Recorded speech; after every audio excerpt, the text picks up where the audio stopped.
professional mode. Luke, where's Luke? Luke's on holiday this weekend. No, lucky him. He get those. Go ahead and press record. Go ahead and refresh All right, record. Jim. record is hit. This is episode 12 of the Influencer Authority podcast. I have Willie Pretti David on with me today, and you're coming in from the Pacific Northwest, and Yeah, don't make me just laugh. just outside of Oregon, right? Or Portland. Yeah, right outside of Salem. Believe it or Okay. not, more Okay. closer to Salem than Portland. Okay. And yeah, you've only been out there for a little bit, right? Yeah, I'm officially have been out here a whole month. Okay. All It's right. been a whole month. I came from Miami, Florida, so Yeah, that's like opposite ends of the spectrum. yeah, you sound like my son now. You sound like my son. Like you couldn't get much further apart. Listen, if you gonna do it hard. Go hard. If you gonna go hard. Listen, just go all the way out. Just go all the way out. You know. So My new nickname for you is Atlantic to Pacific Willie. nah, just keep it on the regular Willie. Pretty, yeah. I am the pretty one. You know, that's my tag. So All right. So first question jumping into this interview with you is what was the first thing you ever did that actually made you feel like you made it? brought a salon. My Okay. first salon. Before I began doing marketing and automation and brand awareness and things of that nature, I was a salon owner for 25 years. I did hair for 25 years. Just recently retired. So one of my goals was basically when I started doing hair, I always wanted my own salon. So when I first got my first salon, that's why I was like, okay, you made it. So 25 years ago, you started out cutting hair, and was that down in Florida? Yes, I did women's hair in Florida. Okay. Well, that sounds fun. And then I did some hair in California. I did some hair in Atlanta. So, you know, that specific gift that I had, it helped me travel around the world, you know. So I'm more known for doing hair or hair salon. So the biggest challenge in the marketing world is rebranding myself and removing the hair aspect of it out of it. Well, I think one of the coolest things I heard Les Brown say this is you're moving from brick and mortar to click and order. Hey, I like that. I got to use that one. And, you know, moving into a whole new space, what have been some of the challenges for you? Just getting familiar with the whole new space. Initially, I wanted to start out with the beauty industry, but they're not there yet. So it was just learning marketing in the aspects outside of the beauty industry. And learning how to build a whole new team, I'm sure. The team is the same thing. What a lot of people realize, the foundation of a team is universal. It's the niches that change. It's the different services that change, but everything else is universal. You know, if you're doing hair or if I'm doing marketing, you're still going to need a team. You're still going to need you're still going to need a leader. You're going to need subordinates. You're going to need you may need a graphic design and beauty industry. You're going to need a graphic designer when you're doing marketing. So the things are just universal. So the teams are universal. Nothing really changes. It's just as the niches or the assignment or the task change. So let me ask you, since you've been upstarting and you switched out 25 years from hair to this marketing, automation, and branding world, what are some of the things, some of your favorite clients that you've been able to work with? Oh, a trick question. You know, it's this podcast guy, you know, him and his number two. I have a thing with number twos because I'm a number two. His number two, you know, they are a joy to work with. You know, every time they get on, the guy, you know, he's always telling jokes. He always making the call very interesting and everything. Luke. Oh, I don't say it. Okay, you're one of those clients, Jim. I'm not gonna lie. You're one of those clients, and I don't really get wrapped up into the clients too much because I'm more so concerned of what we're doing for So I get more concerned with the goal, making them, like Big Marv say, my partner. We make your dreams realities. We like digital Disney, digital Walt Disney for business. So if you could think it, we're gonna automate it, and just to see the transformation of what a customer or a business owner want and where they started from and where they end up. And then all the little intrigues that in between is like, I get wrapped more up in that. So like the more challenging it is, the more fun I have. I say it that way. Or the more pleasure or satisfaction I get from it. And then seeing the business owner response of what we've done is priceless. So you get a chance to actually make people's dreams come true. That's pretty cool. Yes. And question 2 gets you back to your roots. This is a question that gives people a big reveal, because I know that you said that you went through like the course of working with hair salon for 25 years, post-military, and you now are working in the marketing and automation arena. But yes. This question goes back to when you were in kindergarten. What did you want to be when you grew up? A CEO. I wanted to run my own business. Oh, you did that, right? I done did it a few times. And I think what a lot of people don't realize is everybody have their own definition of what running a business is. Mm-hmm. And I think a lot of times we like devalue the entrepreneurship, the independent contractor portion of it. And if we don't have a brick and mortar, we feel that we don't have our business. We don't have a business. And understanding that when you are an independent contractor, you have your own business. Don't devalue that. Don't look at the Bible. Here we go. The Bible says don't despise small beginnings. So don't look at that independent contract less than you with a brick and mortar, because you've been a business owner all your life, and that was one of my flaws, because I devalued the process getting to that salon that I had, and for years I was running a business. Well, I think, Willie, one of the things that we can put an exclamation mark behind is people want to devalue themselves based on a tax code.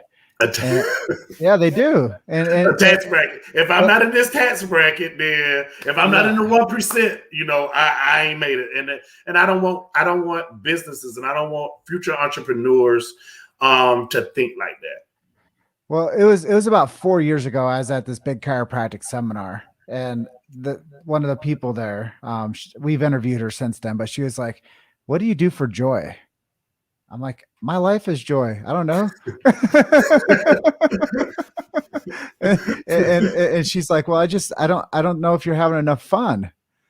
And I'm like, well, I'm always going and traveling and seeing people and, having good meals and giving a lot of hugs to people. And I'm always around people. I'm like, I have a lot of joy. But I think when people see people actually like working in their business so much, they don't know if they're actually having fun with it. So I think that's another thing to like really touch on, is like the things that we wanted to do when we were little. Are we doing that now? And are we still having fun with it? And I'm sure you get a chance to see that in a lot of people, like the new clients that you're working with. It's like, how many people are willing to do the extra work necessary in order to get them to finding that zone of fun.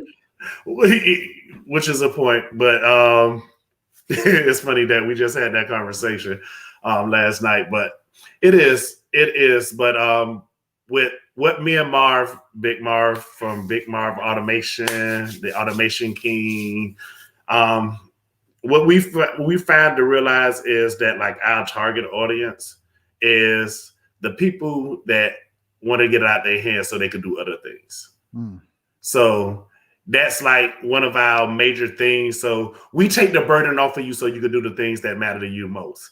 Because the tech part, the automation part, the building the funnels, all of that stuff could be tedious. It could be time consuming and everything. So we give you your time back. Not only do we give your time back, we take this burden from you that may be a burden on you. So it gives you more time to focus on things like a podcast and doing interviews. Mm-hmm.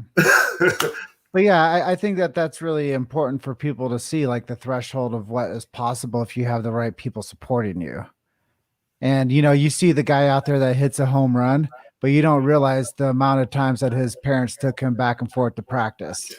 And when he really didn't want to go, when he wasn't interested, when it was his parents' dream, and then he had to learn and grow into it to become his dream. Yeah. And then you know why he did it all was to buy his mama a house.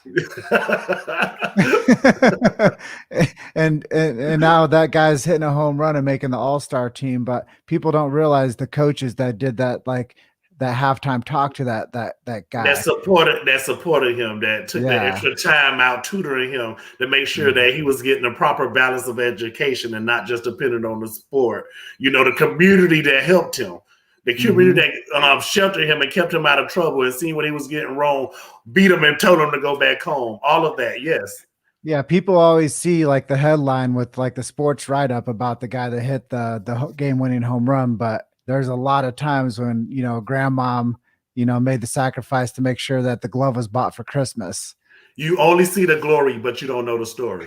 Yeah. And that's something I love about what you and Marv are doing for other people's brands and helping them, because you guys are like the parents along the way that make sure that the assignments are getting done and that people have the assets, recorded. And we're pushing you and motivating you to be the best you. Yeah. We're pushing you we're pushing you to think about your end user. What is that experience going to be for them? How are you going to make it for them? And we even on some calls, it has been times where we have to encourage business owners, from throwing in a towel, giving up on their dream. And that has been something like the most beautifulest things about it all, because when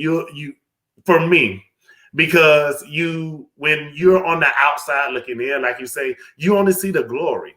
But then when you get behind and you pull a curtain back and you see that, hey, Jim is human just like me. Jim has flaws just like me. Jim is going through the same thing just like me. So if he could get through it, guess what? I could get through it.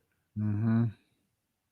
Yeah, I think that's a really good point to make, is we're all more alike than we are different. and anybody wants to be the unicorn, you're not. And I think I'm a unicorn. Rainbows and unicorns. Well, going back full circle to it, you guys are doing great work helping a bunch of people launch their dreams. Yeah. And I think that that's something really important, is you never know who's behind the scenes actually making the person out front look good. The number twos. The number twos. I'm telling y'all, I'm gonna form a number two group. It's coming. A whole number two elite group. We are the guys that make things get done. The number two are the guys that make the things get done for the number ones. So I know we're coming up on the edge of our interview today, but is there anything that you're working on that you're really excited about right now? I got a few things in my personal pipeline outside of working with Bitmarv. We have a joint thing coming up, so I can't wait to see how that turns out. It's pretty exciting. Marv built a platform called the Automation Goat for business owners, and we've been fighting a lot because he's so focused on the agency owners and everything, and I've been focusing on the small people, the little people, because I was once them. And so doing it, we have like 3 different tiers, and the second tier, which is called Bridging the Gap between Tech and Marketing, where him and I is going to do a tag team. Live sessions and everything, and teach people how to use the Automation Goat for their businesses, and give them a running start. And I'll be over like the brand awareness, social media awareness, get marketing. He'll go over the tech part, and then we'll just bridge everything together and show people that it's not as difficult as people may think it is if you have the right platform. Well, it's like, getting something from IKEA and not having instructions. Listen, just go ahead and pay for them to put it together. Just go ahead and pay for them to put it together. Go ahead and pay the extra money. And it's been a real pleasure today, Willie. Always, Joe. I always like getting together and chatting with you. You always make it fun. Oh, I always make it fun. You always make it fun. Maybe I make it more inappropriate than fun. But with that being said, is there anything I didn't ask you that you'd like to share with us today? A lot of people ask, why do I call myself Pretti, and why is it spelled with an I? So I'll just say, basically, I call myself Willie Pretti. Pretti is a representation of all the things that I've had to overcome. And it's opposite of all the flaws that was told me. I was told I'd never be nothing. I was told I was ugly. Most of the things that a lot of people hear and everything, but I use Pretti as an empowerment tool. And I tell myself every day that I'm pretty. And it comes to, and then for some reason, my target audience started calling me the pretty one. And that's where the pretty one came from. And Pretti just stands for you're powerful enough to make it. You're resilient enough to keep going. You will encourage yourself to keep trying. You're tenacious enough to believe when it happens. You're trained by life to overcome. And you are invincible, so no one can stop you but you. So move mountains, take leaps, overcome obstacles, and don't forget to pay it forward. Why? Because you're Willie Pretti. So that's it.